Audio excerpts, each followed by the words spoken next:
नमस्कार। पुरानी कारें खरीद के कैसे बेची जाएं और इससे कैसे पैसे कमाए जाएं, इस पर मैं आज आपको बताऊंगा। फिर आप तुरंत आपके दिमाग में आया होगा, अरे सर इसमें कौन सी बड़ी बात है, ये तो बहुत साधारण सी बात है और फिर आप इसमें क्या बताओगे, मुझे सब आता है। अगर आप ऐसा सोचते हो तो ये वीडियो ज़रूर देखना, क्योंकि इसमें एकदम अलग चीज़ें मैं बताऊंगा। बहुत ही अलग तरीके से हट के कैसे आप आसानी से ये काम कर सकते हो। बहुत सारी ऐसी टेक्निक्स बताऊंगा कि आप आसानी से ये सारी चीज़ें कैसे मैनेज करना है, कहाँ से कस्टमर लाना है, कहाँ से कार लानी है, बहुत कम पैसे में कैसे बिज़नेस करना है, क्या टेक्निक लगानी है कि बहुत अच्छा प्रॉफिट हो, और कहाँ निकल जाना है बच के अगर आप फंस गए हो। ये सारी बातें मैं इस वीडियो में आपसे करूंगा और बहुत ही इत्मीनान से करूंगा, ताकि आपको बातें बहुत ही ईजिली समझ में आए और आपको करना चाहिए कि नहीं करना चाहिए, ये बातें भी आपके सामने आ जाएंगी पूरा वीडियो देखने पे, ताकि आप फंसो नहीं। ये भी बहुत इंपॉर्टेंट है। आजकल पता है सबसे इम्पॉर्टेंट क्या है, अगर कोई भी आप बिज़नेस कर रहे हो तो सबसे इम्पॉर्टेंट चीज़ है सोशल मीडिया। अगर आपको इसके बारे में नहीं पता, अगर आप इसके बारे में नहीं जानते हो, मेरा कहने का मतलब वो नहीं कि आप फेसबुक चला लेते हो, चैट कर लेते हो, इंस्टाग्राम में किसी से बात कर लेते हो, नहीं। ये सोशल मीडिया का एक पक्ष है। दूसरा पक्ष जो बिज़नेस है वो इतना इम्पॉर्टेंट हो गया है, इतनी बड़ी पावर हो गई है कि इस सोशल मीडिया पे दो तरीके के लोग हैं। नंबर एक तरीका जो इंटरटेन कर रहे हैं, जो अपने आप को मज़े के लिए उस सोशल मीडिया का यूज़ कर रहे हैं, और दूसरा वो तबका जो सोशल मीडिया से बहुत अच्छा प्रॉफिट कमा रहा है, जो सोशल मीडिया के थ्रू अपना इतना बड़ा बिजनेस कर लिया है, जो एक कमरे में बैठ के ना उसने पूरी दुनिया को कवर कर रखा है। दो तरीके के इंसानों में आप कौन सा तरीके का इंसान बनना चाहते हैं, पहले तो आपको वो डिसाइड करना है। ये मैं नहीं कहता कि उसमें आप इंटरटेनमेंट ना करो, बट मैं ये ज़रूर कहता हूँ कि इंटरटेनमेंट के साथ साथ आप वो सारी चीज़ें सीखो जो आज के परिदृश्य में ज़रूरी हैं। जिन्होंने ये पता है क्या चीज़ है सोशल मीडिया, इसने पूरी दुनिया को एक कमरे में समेट दिया है। ज़रूर आप हंस रहे होगे, ज़रूर आपको लग रहा है कौन सी बात कह दी, लेकिन एक चीज़ बताऊँ, एक कमरे 10 बाई 10 का अगर आपका कमरा है, और अगर वो गाँव में भी है ना, तो भी आपके पास इतनी पावर है कि आप पूरी दुनिया को कंट्रोल कर सकते हो। और अगर आप पूरी दुनिया को कंट्रोल करने के लिए बाहर निकल रहे हो ना, तो ये समझ लो कि आप एक मोहल्ले को भी कंट्रोल नहीं कर पाओगे।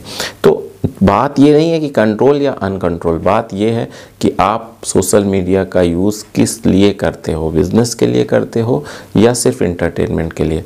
इंटरटेनमेंट के साथ अगर आप बिज़नेस करते हो तो सो बेटर। तो मैं आज यहाँ पे आपको जो बताने वाला हूँ, मैंने इतना बड़ा लेक्चर सोशल मीडिया पे क्यों दिया, क्योंकि ये बहुत इंपॉर्टेंट है इस बिज़नेस के लिए। इस बिज़नेस क्या, मैं तो ये सोचता हूँ सारे बिज़नेस के लिए बहुत इंपॉर्टेंट फील्ड है। पता नहीं कितने लोग इससे इतना प्रसिद्ध हुए और उन्होंने इतना ज़्यादा अपना बिज़नेस एक्सपेंड किया कि उसका शब्दों में वर्णन करना मुश्किल है। तो चलिए टॉपिक पे आते हैं। सबसे इम्पॉर्टेंट बात यह है कि कार पुरानी खरीदी और कार पुरानी बेची। सीधी सी बात है। आप खरीदने के लिए सबसे पहले आते हैं कि खरीदेंगे कहाँ से सर। ठीक है, आप क्या मोहल्ले मोहल्ले जाके कार खरीदोगे, भाई साहब आपकी कार बिकाऊ है, भाई साहब आपकी कार बिकाऊ है, ऐसे बिज़नेस होगा तो कभी ना आप कार खरीद पाओगे। और क्योंकि जब आप किसी के दरवाजे जाते हो, जब आप किसी से कार लेने जाओगे ना, तो उसके इतने दाम लगा दिए जाएंगे कि आपकी हिम्मत ही नहीं पड़ेगी कि वो कार खरीद लो। और जब आप किसी के दरवाजे पे कार बेचने जाओगे ना कि सर ये मेरी कार है, पुरानी है, ले लीजिए, तो इतने कम दाम लगाए जाएंगे तो आप कभी बेच ही नहीं पाओगे। तो दोनों चीज़ों के बीच का जो गैप है ना, वो आपको बिज़नेस करने ही नहीं देगा। आप बिज़नेसमैन हो ही नहीं पाओगे, कार के बिज़नेस कर ही नहीं पाओगे। फिर क्या करना चाहिए? सबसे इम्पॉर्टेंट फैक्टर ये है कि कार खरीदनी का, मैं यहाँ पे एक ट्रिक आपको बताता हूँ कि आपको कार खरीदनी है ना, तो कहाँ से कार आएगी, कौन कार बेचने आएगा? वो कार बेचेगा पुरानी जो नई खरीद रहा होगा। बहुत ध्यान से समझिए, बहुत इंपॉर्टेंट ये बात है। कौन अपनी, जिसको पैसे की बहुत ज़रूरत होगी वो बेचेगा, या जिसकी नई कार जो खरीदने वाला होगा वो बेचेगा? तो जो नई कार खरीदने वाला होगा वो कहाँ जाएगा? वो शोरूम में जाएगा। सीधी सी बात है, उसको नई कार खरीदनी। सबसे पहले बेचेगा नहीं, सबसे पहले कार खरीदेगा। बहुत ध्यान से समझिएगा, सबसे पहले कार खरीदेगा तभी तो कार बेचेगा। ठीक है, तो अब वो शोरूम में गया, तो आप शोरूम में गया तो वो क्या करेगा, कार खरीदने की बात करेगा। तो जो वहाँ पे रिप्रेजेंटेटिव है वो क्या पूछेगा, सर ठीक है ये आपकी पहली कार है या ठीक है दूसरी कार है? तो दूसरी कार खरीदता हूँ, पहली वाली बेचनी है। जस्ट उसके दिमाग मुंह से यही बात निकलेगी कि सर पहली वाली बेचनी है। अब यहाँ पे बात आती है टेक्निक की। आपको जितने भी शोरूम हैं, उनके जितने भी सेल्समैन हैं, ऑफलाइन तरीके से उनसे मिलिए, उनसे बात कीजिए। उनसे एक बात कीजिए कि अगर आप मुझे ग्राहक ला के दोगे, अगर वो डील होती है तो मैं आपको 1% कमीशन दूंगा, 50.5 कमीशन दूंगा, जो भी सेट हो जाए। मतलब आपको अगर वो कार ला के देते हैं, यानी ग्राहक ला के आपको देते हैं, तो समझ लीजिए कि आपको उनको कमीशन देना है। तो ये क्या है? परचेजिंग के लिए। एक चीज़ और समझ लीजिए, जो नई कार खरीदने जा रहा है ना, वो अपनी पुरानी कार बहुत ही आसानी से बहुत ही कम दाम पे बेच देता है। तो जैसे ही आपके पास लीड आई कि सर एक है जो कार खरीदना चाहते हैं, उनकी पुरानी कार है, आप खरीदेंगे। अब क्या बात आती है? अब सेकंड बात आती है कि भाई साहब ठीक है खरीदेंगे, लेकिन आपको ये पता होना चाहिए जो आप चीज़ खरीद रहे हो उसकी वैल्यू ठीक है या नहीं है। तो उसके लिए सबसे इम्पॉर्टेंट बात है टीम। अब टीम में कौन कौन होना चाहिए? नंबर 1, आपके पास डेंटर और पेंटर होना चाहिए। क्यों होना चाहिए? क्योंकि ताकि वो जो आप कार खरीद रहे हो उसको फर्स्ट क्लास, ऊपर से एकदम फर्स्ट क्लास कर दे। दूसरा, इंजन का मैकेनिक होना चाहिए जो उस कार के इंजन को बहुत अच्छे से समझे और जाने और आपको उसकी रिपोर्ट दे। एसी के बारे में जानकार, यानी एसी का मैकेनिक होना चाहिए। 3 लोग जरूरी हैं आपके इस बिज़नेस के लिए। और ये मैं नहीं कह रहा कि आप उसे हायर कर लो, पार्टनरशिप कर लो। मैं सिर्फ इन 3 गैराज को पकड़ने की बात कर रहा हूँ। और वो आप ये कहोगे कि वो मेरा साथ क्यों देंगे? तो वो इसलिए साथ देंगे क्योंकि जब आप पुरानी कार खरीदोगे तो सबसे पहला आप काम जो डेंटर है और जो पेंटर है उसके पास जाओगे ताकि वो उसको सही करे। इंजन वाले के पास जाओगे जो उसकी प्रॉब्लम्स हैं वो सॉल्व आउट करे। और तीसरा, एसी के पास जाओगे कि वो एसी सही चल रहा है कि नहीं। इसलिए वो, क्योंकि आपका बिज़नेस है तो वो आपके बिज़नेस के साथ जुड़ेंगे ताकि उनको लाभ होगा, इसलिए वो आपकी मदद करेंगे। तो जब भी आपको नई कार खरीदनी है तो इन तीनों को आपको वो पुरानी कार दिखानी चाहिए और उसकी हेल्थ के बारे में उनसे बात करनी चाहिए। अब जब सारी बातें हो जाएंगी तो आपको ये पता चल जाएगा कि यार इसकी वैल्यू लगभग मानना 1.5 लाख है, 2 लाख है, एज़ पर मॉडल, किस ईयर का है, क्या है, एज़ पर मॉडल आपको ये एनालिसिस हो गया कि भाई ठीक है इसकी ये वैल्यू है। अब आपने वो कार खरीदी, उसको रिपेयर किया, उसको सारी चीज़ें सही की और उसके बाद आप बेचने का नंबर आता है। बेचने के लिए बहुत सारी, फिर वही व्यक्ति काम आएगा जहाँ पे कार खरीदने के लिए व्यक्ति आया है। अब आप कहोगे सर वो तो नई कार खरीदने के लिए आया तो पुरानी कार क्यों लेगा? वहाँ बात आती है कि ठीक है सर ये नई कार है, वो नई कार है। वो डायरेक्ट बात नहीं कर सकता है क्योंकि वो शोरूम में बैठा है, तो बस वो लीड ला के आपको देगा। वो कहेगा कि सर ये लोग आए थे नई कार खरीदने। उसमें से वो ज़रूर ये पहचान लेगा कि ये जो नई कार खरीदने आए हैं इनकी ड्रीम ज़रूर है कार खरीदना, क्या इनके पास पावर है? या जो फर्स्ट कार खरीदने आया है उसकी ड्रीम जरूर है कार खरीदना, क्या उसके पास पावर है? तब आपको वो फ़ोन नंबर दे देगा। बहुत ध्यान से सुनिए, बहुत इंपॉर्टेंट बात है। जो शोरूम का जो सेल्समैन है वो बाद में आपको फ़ोन नंबर दे देगा कि सर ये ऐसे लोग आए थे, शायद ये कार नहीं ना खरीद पाए तो आप ट्राई कर लो। तो आपको कैसे ट्राई करना है? अब आपको ट्राई करना है, फ़ोन किया आपने, सर आप कार खरीदने के इच्छुक हैं? हाँ जी, उधर से आवाज़ आएगी, हाँ जी सर ज़रूर खरीदेंगे, कोशिश कर रहे हैं। तो सर आप मेरे पास एक बहुत ही अच्छी, बहुत ही कूल, बहुत ही कम चली हुई, जैसी भी है आप बताइए कि अच्छी कार है, क्यों आप इतनी कॉस्टली, इतना रुपए खर्चा कर रहे हैं, क्यों आप इतना ज़्यादा पैसे? और सच्चाई भी है कि आप नई कार खरीदने जा रहे हैं तो क्यों, आपकी सारी बैटरी भी मेरी ओके है, ऊपर से सब कुछ ओके है, डेंट भी नहीं है, सब कुछ ओके है। तो आपको कैसे मोटिवेट करना है, उसको बताना कैसे है कि सर आप नई कार खरीद रहे हो, आपके पास पुरानी कार कभी नहीं रही है, तो एक बार आप पुरानी कार खरीद लो, 1.5-2 साल चला लो आप, क्योंकि नए हो, आपने कभी कार चलाई नहीं है, आपने नई नई सीखी है।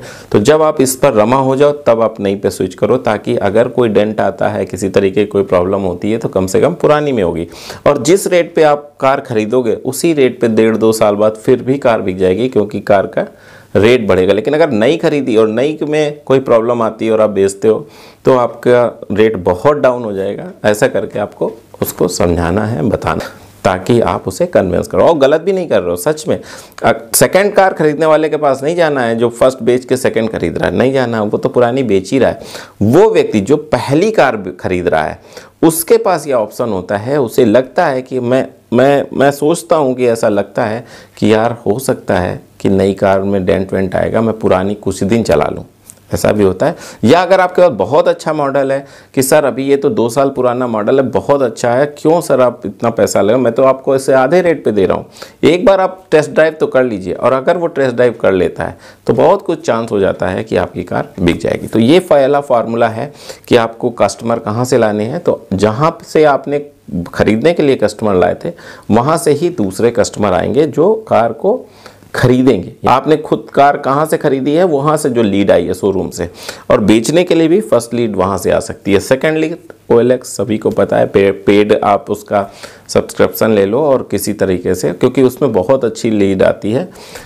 कार देखो, ये तो ऑनलाइन हो गया। फिर आता है इंस्टाग्राम, फेसबुक और यूट्यूब। ये तीनों में आप अपनी ऐड चलाओ और सिर्फ लोकल एरिया में, जैसे आप कानपुर के हो तो आप सिर्फ कानपुर में ऐड चला सकते हो, रील बना सकते हो, रील बना के दिखा सकते हो कि 1 मिनट की रील बनेगी, किसी पॉपुलर यूट्यूबर या किसी पॉपुलर इंस्टाग्रामर या किसी पॉपुलर फेसबुकर को दे दीजिए, वो उतनी रील को बना देगा और अपने में डाल देगा।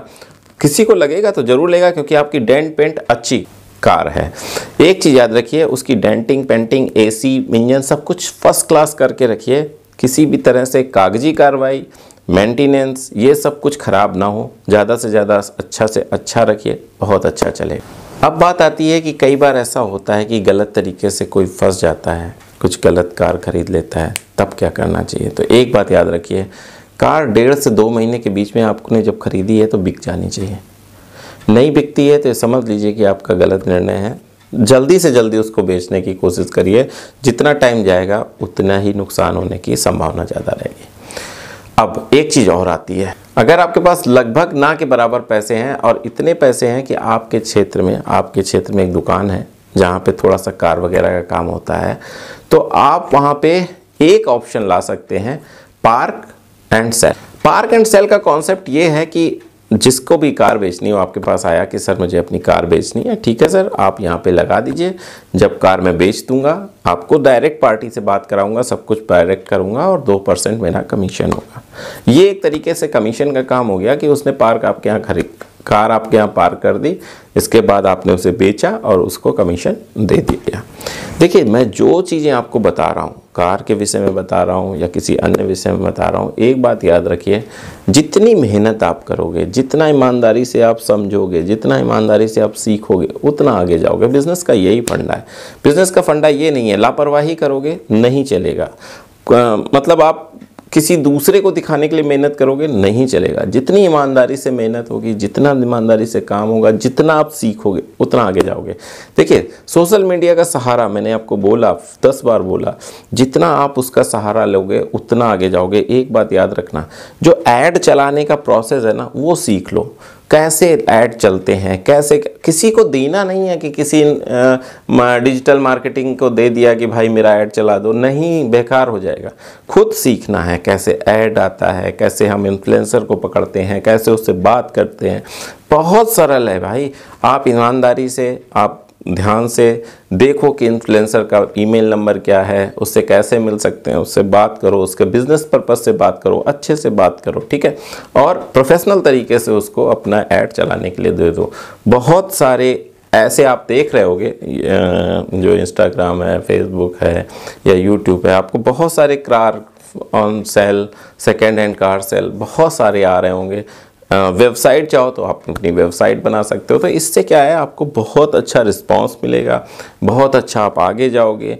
और ये बिज़नेस ऐसा मत सोचो, देख कार का जो ये ओल्ड कार का बिज़नेस है ना, भारत में 140 करोड़ लोग हैं। बहुत ध्यान समझो, 140 करोड़ में सबका सपना है कि उनके पास एक कार हो, लेकिन सब नई कार अफोर्ड नहीं कर सकते। तो बहुत सारे लोग यहाँ भारत में ऐसे हैं जो चाहते हैं पुरानी कार मिल जाए। तो पुरानी कार कहाँ से आएगी, जो नई बेचेंगे।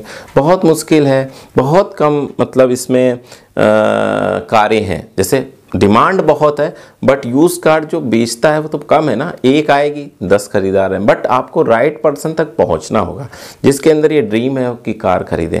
उस राइट पर्सन तक कैसे पहुंचे, मैंने आपको सारी तरीके बताए, कैसे आप उसको पकड़ें, कैसे आप उससे बात करें, सब कुछ बताया। सोशल मीडिया के थ्रू जाएं, ऑनलाइन OLX वगैरह के थ्रू जाएं, इसके बाद ऑफलाइन तरीके से भी मैंने तकनीकें बताई कि ऐसे जाएं। देखिए, करना तो आप ही को पड़ेगा।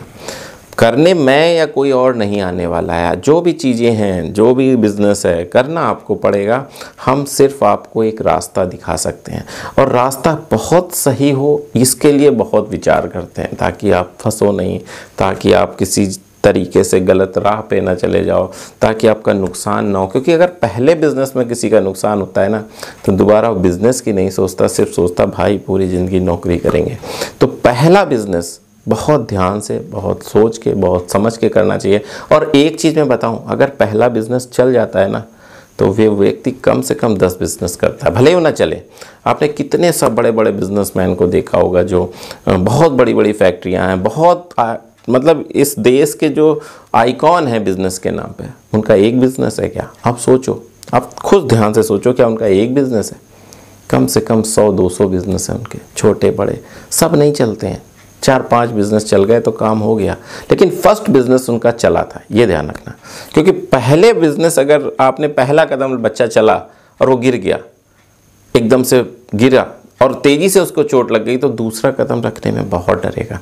तभी माँ बाप उसका उंगली पकड़ के किसी, ताकि वो पहले में ना गिरे। अगर पहले में गिर गया तो फिर वो चलने में पहले उसके अंदर ताकत चाहिए, फिर वो चलता है। तो बच्चे को पहले सहारा दिया जाता है, फिर धीरे धीरे चलाया जाता है, फिर वो अपने आप दौड़ने लगता है।